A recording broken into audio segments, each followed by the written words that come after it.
Olá, meus amigos, muito bom dia. A graça do Senhor Jesus o Cristo esteja sobre a vida de cada um de vocês. Amém? Deus os abençoe. Hoje nós vamos fazer o resumo da lição EBD de número 6, que é a lição que vai ao ar no dia 5 de novembro de 2023. Já estamos no penúltimo mês do ano. Muito obrigado a você que vem acompanhando aí a nossa lição durante esse período todo. O verdadeiro discípulo sujeita-se ao Supremo Mestre. Jesus. O verdadeiro discípulo sujeita-se ao Supremo Mestre, Jesus. Objetivo da lição: expor princípios do discipulado. É a primeira coisa. Segundo, ensinar sobre os compromissos do discípulo. E terceiro, mostrar os critérios válidos por Deus. O texto áureo da lição: e quando aparecer o sumo pastor, alcançareis a incorruptível coroa de glória. Tá? Quem é o sumo pastor? É aquele que é acima de todos, Jesus. Quando aparecer, porque ele ainda não apareceu, esse sumo pastor, ele ainda não apareceu. Ele está presente em espírito no meio do seu povo, mas ele vai aparecer. Quando? Não sabemos. E quando ele aparecer, nós vamos alcançar a incorruptível coroa de glória. Incorruptível é aquilo que não tem corrupção, não se acaba. Na verdade aplicada, o escritor diz que para nós sermos um bom discípulo, tá? Para sermos um bom discípulo, nós precisamos do quê? Mais de qualquer atributo: ser abençoado por Deus. Então, nós já somos abençoados por Deus. Os textos de referência estão lá em 1 Samuel, capítulo 16, verso 5 até o versículo 7. É o texto de referência da lição. Tá? O motivo de oração: ore para que o discipulador respeite e entenda o seu chamado como uma escolha de Deus. Se tem uma coisa que nós precisamos fazer, nós que somos discipulador, precisamos primeiramente respeitar e entender o quê? O chamado de Deus. Respeitar e entender o chamado de Deus. E aí, você respeita? Você entende o chamado de Deus? Que é importante isso aqui. Na introdução, ele faz uma introdução da lição da seguinte maneira: engana-se quem pensa que os atributos de um verdadeiro discipulador estão reduzidos a capacidade, habilidade, inteligência e força. Não. Então, os atributos de um verdadeiro discipulador, atributos, qualidades, características de um verdadeiro discipulador, não estão reduzidos a capacidade, habilidade, inteligência e força. É muito mais do que isso. Tá? Samuel se enganou. Por que Samuel se enganou? Nesse episódio aqui, resumindo, nesse episódio de 1 Samuel 16, 7, Samuel se enganou com a habilidade, força, inteligência, capacidade de quem? Dos filhos de Jessé, antes dele conhecer Davi. Por quê? Porque Samuel havia olhado para força física, aparência, habilidade, destreza, capacidade e força. Samuel se enganou. Deus não olha isso no ser humano. Se Deus olhasse o ser humano como o ser humano olha o ser humano, seria bem diferente. Deus não vai olhar para ninguém pela força física. pela aparência, pela habilidade e pela capacidade. Deus não olha por esse lado, não. Deus olha mais para dentro do coração. Deus conhece aqui dentro, Ele nos molda aqui dentro. É aqui dentro que Ele nos conhece. Quem somos nós? Não adianta eu querer apresentar força física. Não. Força física é bom para o trabalho. Bom para impressionar as pessoas. Deus está dizendo para Samuel, Samuel, não se deixe impressionar, viu, Samuel? Talvez você vai chegar lá, Samuel, e vai se impressionar com a força física, com a habilidade, com a capacidade e com a inteligência dos filhos de Jessé. Mas cuidado, não se deixe se impressionar. Viu, Samuel? É a introdução aqui. Samuel se enganou, mas Deus ensinou que o discipulador tem a ver com ele e com sua bênção sobre o escolhido. Ou seja, Samuel viu de um jeito, Deus já tinha visto muito antes de Samuel de uma outra maneira. Por isso enviou Samuel lá. O tópico 1, o resumo, né, do preâmbulo do tópico 1, vai falar sobre a escolha de Deus. Tá? Samuel foi chamado por Deus para uma importante missão. Qual era a missão? Ungir o rei de Israel, aquele que seria o líder conforme a sua escolha. Tá?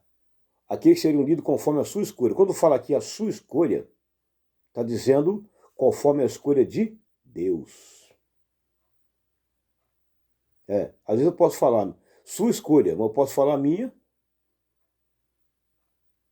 Eu tenho que tomar cuidado com o pronome seu, sua, porque é muito importante tomar cuidado com o pronome, com a colocação do pronome seu e sua.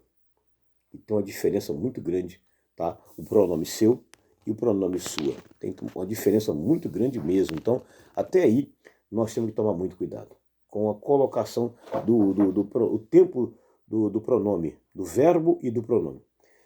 Sua escolha, ou seja, escolha de Deus. Deus já havia escolhido, mas escolheu quem? Quem Deus escolheu? Davi. Mas escolheu Davi pela força física, habilidade, capacidade e inteligência? Não. Mas Davi tinha algumas qualidades que impressionou Deus? Tinha. Davi tinha habilidade, Davi tinha agilidade. Então Davi tinha habilidade, Davi tinha agilidade, Davi tinha inteligência, mas Davi não tinha aquele corpão que seus irmãos tinham. Mas ele tinha algumas características e alguns atributos que Deus tinha visto. Deus conhecia tanto Davi, tá? Como também conhecia seus irmãos, tá? Deus conhecia tanto Davi, como também conhecia seus irmãos. Deus conhece todo mundo. Não adianta a gente querer apresentar para Deus qualidades que muitas das vezes nós até temos, mas Deus quer usar de uma maneira bem diferente. Deixa Deus moldar você. Então tá aqui o texto. O primeiro rei foi Saul. Foi levantado a partir do clamor do povo por um rei, pois tinha outras nações como referência. Aqui tem um problema. Saul foi uma escolha de quem? Do povo. Davi foi uma escolha de quem? Deus. Tanto é que Deus falou bem claro com Samuel. Samuel, eu já rejeitei ele. Não fica com pena dele não, porque eu já rejeitei. Você fica com pena à toa, tá? Viu, Samuel? Você tem muita peninha. Eu já rejeitei. E por esse motivo mesmo, eu já escolhi um outro para suceder o lugar dele. Então tá aqui, ó, a escolha de Deus. Tá? O tópico 1.1, não segundo a aparência. Observe que o tópico 1.1, Deus está falando, Samuel, eu vou te enviar a Belém, mas cuidado com a aparência. Aqui tem um ponto importante. Tem muitas pessoas que são escolhidos dentro da obra de Deus pela aparência, status financeiro. Isso tem causado um transtorno muito grande com outros irmãos que talvez são um pouco apagados na obra de Deus. São pessoas que não são conhecidas, não têm um português bom, não sabem se expressar bem e eles estão deixados de lado por conta de pessoas que se expressam melhor, falam melhor, se vestem melhor, têm influência. Muitos são escolhidos dentro da obra de Deus pela influência, força física, aparência e status social financeiro. Esse tópico 1.1 ele é muito importante. Vai nos ensinar a não escolher as pessoas pelo status social, não. Nem pela força física, não. E nem pela beleza. Então está aqui o tópico 1.1 que ele é muito importante. O primeiro rei de Israel, quanto à sua aparência física, sobressaía a todo o povo, ou seja, Saul tinha uma aparência física que impressionava as pessoas pela sua força física. Pela sua força física. Davi depois vai impressionar as pessoas pela sua beleza. Olha a diferença. Mas o que tinha em Davi faltou em Saul. O que tinha em Davi faltou em Saul. Saul tinha muita coisa que agradava o povo, mas desagradava a Deus. Isso é importante. Então está aqui. O que deve ter causado admiração ao povo quando apresentado. Isso pode ter se tornado uma referência para Samuel, ao acreditar que Eliabe seria o próximo rei. Só porque viu em Eliabe todas as qualidades que um povo precisava. Força, aparência, mas não se impressione por isso. Tem um bocado de pessoas por aí que, infelizmente, estão sendo enganados e se enganam. Porque acha que Deus escolhe as pessoas pela boniteza. Porque tem o olho azul, porque é loirão. Não. Deus também não discrimina ninguém. Não. Deus não usa de acepção de pessoas e nem discrimina ninguém. Não. Então o tópico 1 ele é muito importante, 1.1. 1.2 está alinhado ao seu coração. A escolha de Deus está alinhada aonde? Ao coração. Deus conhece aqui dentro. Esse terreno aqui dentro que Deus conhece. É por isso que Salomão falou que o coração do homem é muito enganoso. E de fato, ele falou a verdade.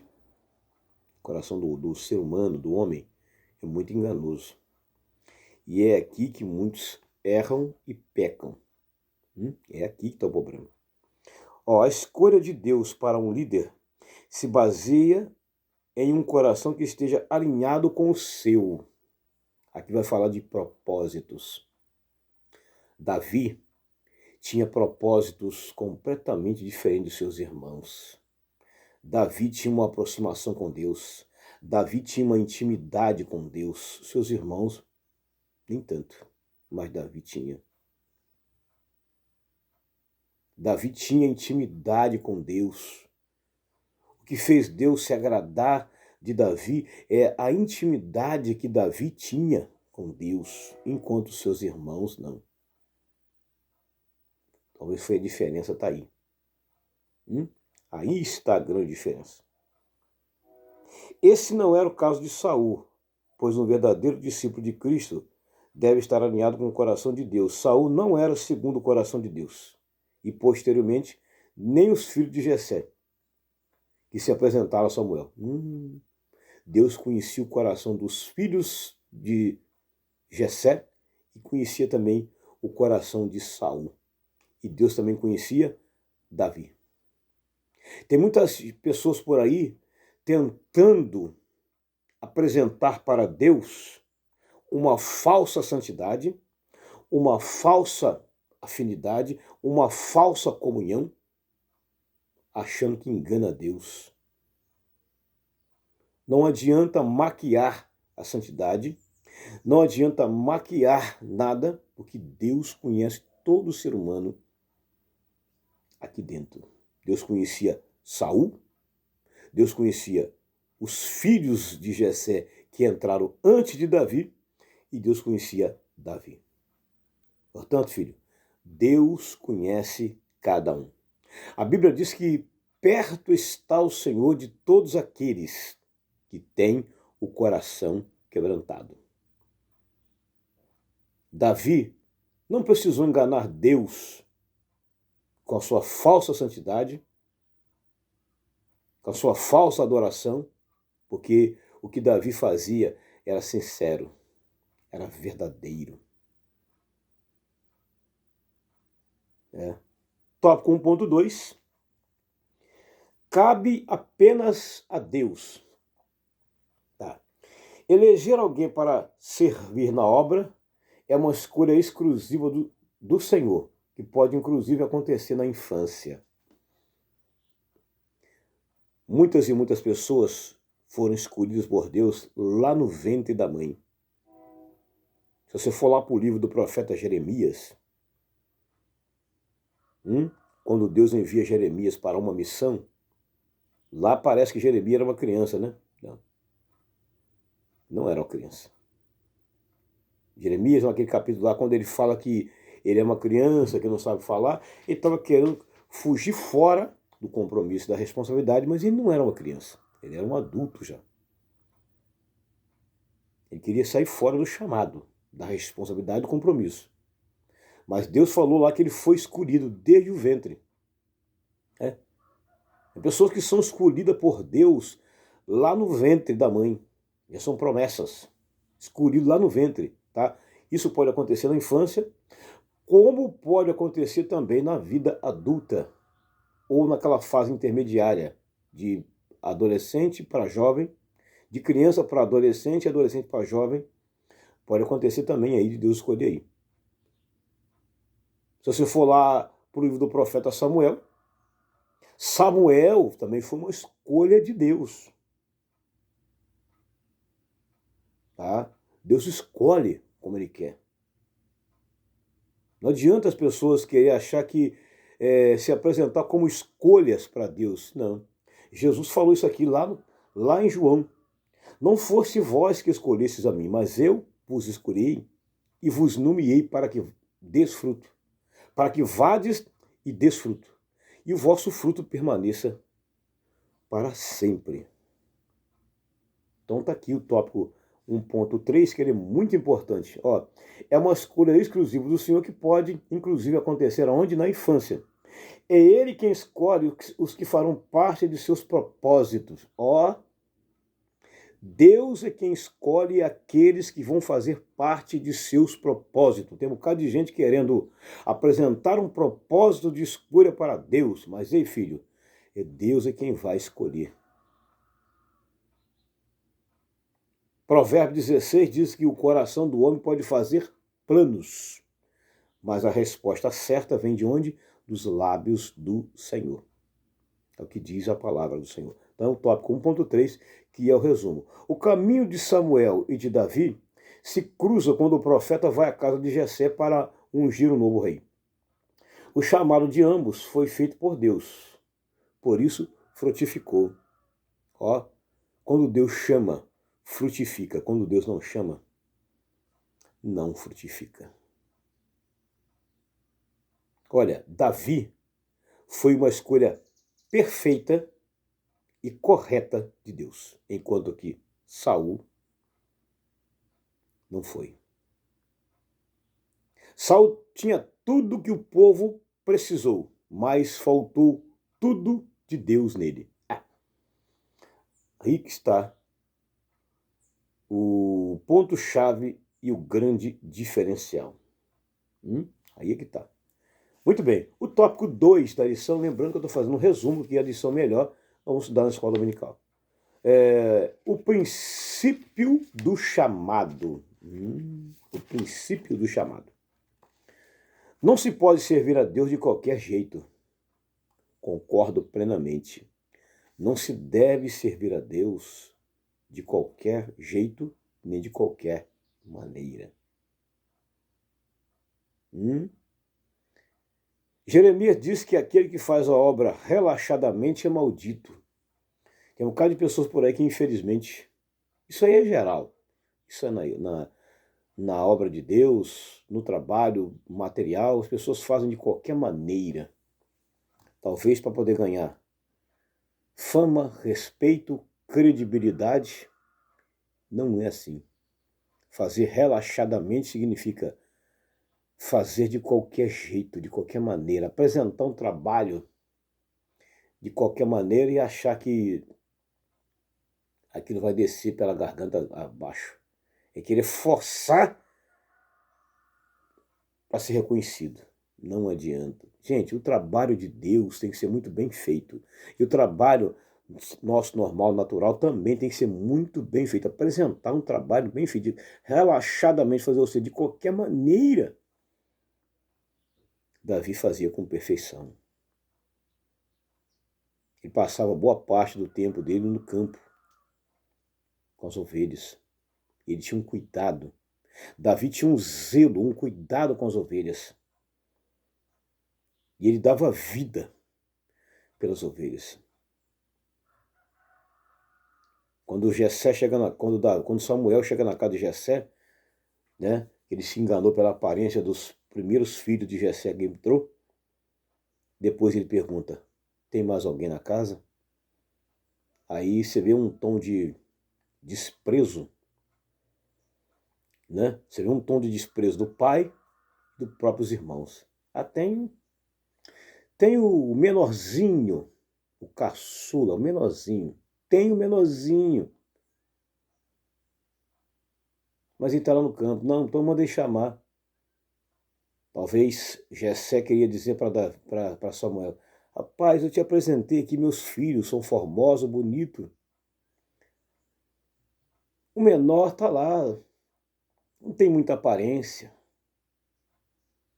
Não tem força física igual os irmãos dele. Talvez destreza, habilidade, capacidade.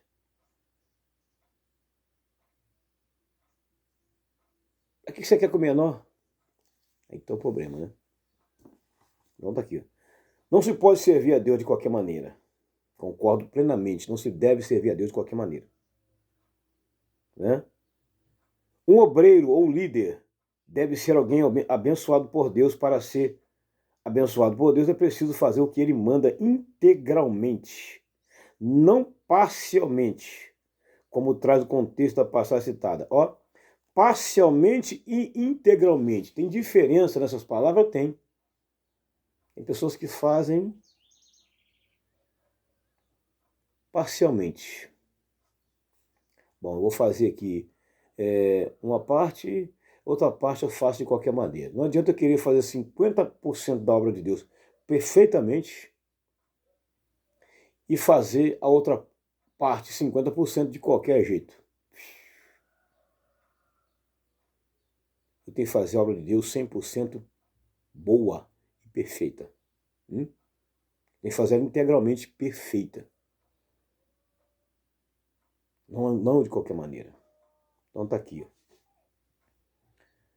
Diótrefes mostrou-se negligente com o chamado, sendo por isso um mau discípulo. Olha, o que significa a palavra negligente? Você sabe? Deixe no comentário, mas no comentário do vídeo, lá na descrição, eu vou escrever a palavra negligente lá, bem grande, para você aprender lá. Tá? O que é negligente? Você sabe? Então tá. 2.1. Honrar a Deus com o nosso chamado. Você está dizendo aqui o princípio do chamado. O princípio do chamado é honrar a Deus. O termo honrar em grego é timé. Timei. E diz respeito a um preço pago. Como em honorário, que vem da mesma raiz. E ainda uma referência a alguém pela posição, no caso de Deus, e glória a ele. Um verdadeiro discípulo deve honrar ao Senhor pelo que ele faz.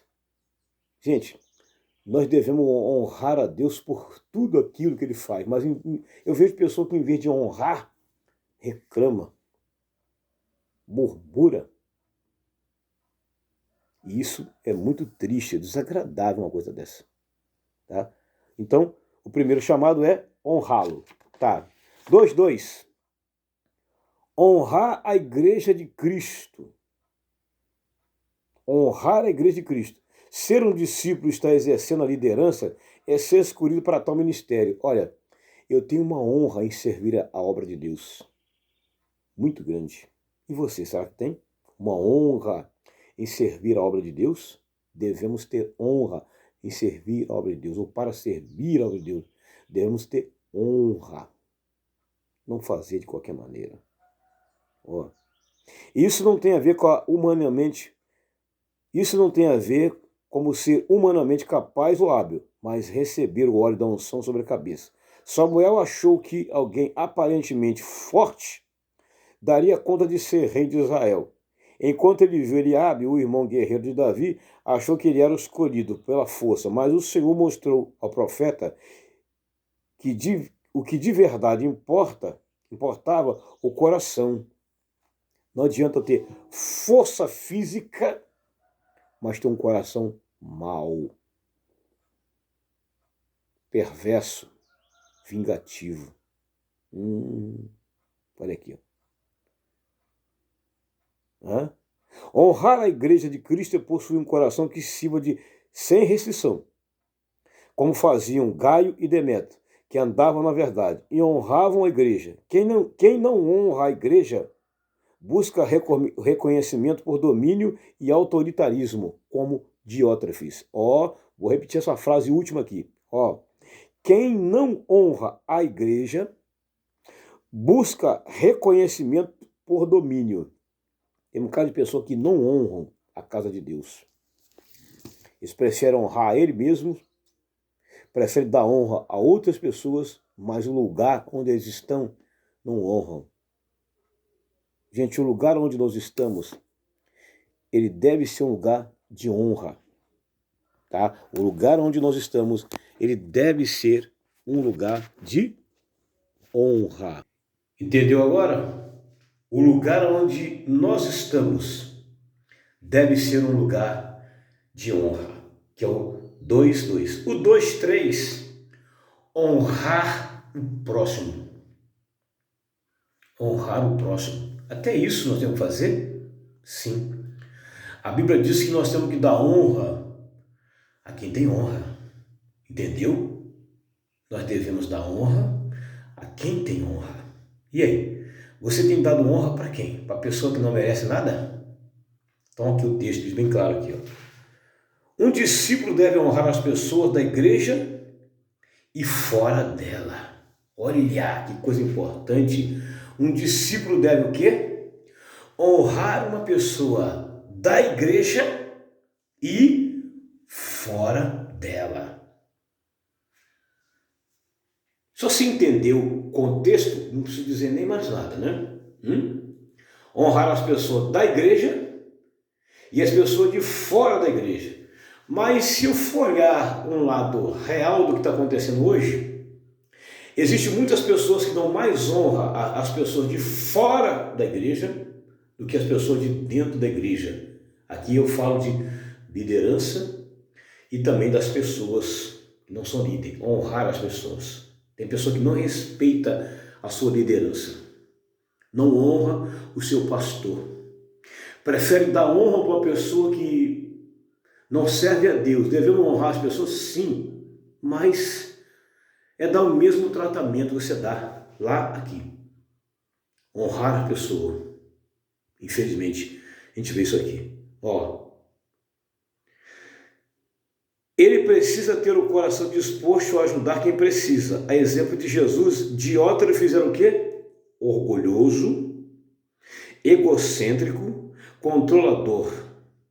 Comportamento totalmente oposto ao de Cristo. Olha aí, Diótrefes era orgulhoso, egocêntrico e controlador. Olha aí, as 3 péssimas características de um obreiro. Aqui eu podia trazer uma pregação muito forte.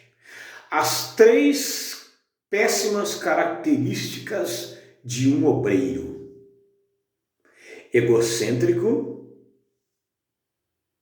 controlador e orgulhoso. 3 características, 3 péssimas características de um obreiro. Isso dá uma pregação muito forte. Aqui então você vê, as 3 péssimas características de Diótrefes. Será que tem pessoas assim na igreja? Será que tem pessoas assim na comunidade, na sociedade? É bem provável que tenha. Misericórdia. E a última parte da lição, que é a 3.3, o preâmbulo do 3 vai falar assim, conduta do escolhido. Tá? Quando fala de conduta, fala de comportamento. Está ligado também ao caráter. O verdadeiro discípulo é aquele que cumprirá o seu propósito, ainda que se ache incapaz de fazê-lo. Esse será idôneo e responsável por tudo que está sob os seus cuidados. Quando fala idôneo, não fala de velhice, mas fala de capacidade. Idoneidade é capacidade, não é velhice, não. Não. Tem pessoas que têm 10, 12 anos que é idôneo. E tem pessoas que têm 10, 12 anos que não é. Tem adultos de 40 anos que é idôneo, mas tem adulto de 40 anos que é criança. Aí que está o problema. Aí, dentro da conduta, ele vai falar que nós temos que adorar a Deus. Fala de postura, adorar a Deus. Como deve ser a nossa conduta? Antes de aparecer para o público, Davi já era conhecido por Deus no campo, escolhido atrás das malhadas, enquanto cuidava das ovelhas de seu pai. Tinha profunda comunhão com Deus, o que pode ser visto nos salmos compostos por ele, 63. Olha aí, Davi era conhecido por Deus lá no campo. Davi nunca precisou se aparecer, se autopromover. Ele adorava a Deus lá no campo, quando ia levar as ovelhas para o pasto e quando ia buscar também, ele tirava sempre um tempo lá e compunha canções. Quando ele compôs várias partes de alguns salmos aí, 73 salmos atrelados aí. A segunda conduta de um escolhido é lutar as guerras de Deus. Os irmãos mais velhos de Davi, Eliabe, Abinadab, Samar, lutavam as guerras de Saul. Mas Deus queria um rei que lutasse as suas guerras. Aqui que está a diferença. Enquanto os irmãos de Davi lutavam as guerras de Saul, Davi lutava as guerras de Deus. Aqui está o grande diferencial que nós temos que fazer. Lutar as guerras de Deus. Deus está precisando de guerreiros para lutar as suas guerras. E olha, tem achado muito pouco. Porque muitos recuaram e acharam melhor lutar as guerras humanas dos homens e lutar uns contra os outros, se autodestruindo automaticamente. 3.3 e última, tá? Vai dizer bem claro lá, 3.3 último. Obedecer a Deus. É a terceira e última. Obedecer a Deus. Samuel obedeceu a Deus quando foi chamado para ir à casa de Jessé, ungir o futuro rei de Israel. Ele teve medo, mas confiou em Deus. Saul deixou de confiar no Senhor e o desobedeceu, por isso foi rejeitado por Deus e seu reinado rasgado. A obediência é a qualidade indispensável ao discípulo. Quando Davi desobedeceu a Deus, mesmo sendo rei escolhido, colheu o fruto desse pecado. Aqui está o problema aí. Por que Deus rejeitou Saul? Pela desobediência. Tem um bocado de pessoas por aí que acham que Deus é obrigado a receber a adoração deles, tá? Por conta deles serem desobedientes. Deus não aceita adoração de desobediente. Aqui está o ponto fatal e principal, talvez, dessa lição. Obediência. A Bíblia diz que obedecer é melhor do que fazer sacrifício de todo. E a Bíblia diz que quem se rebelia é como pecado de feitiçaria. E aí, você vai obedecer ou vai desobedecer? Amém? Que Deus te abençoe em Cristo Jesus. Deixe o seu like e se inscreva no canal. Graça e paz.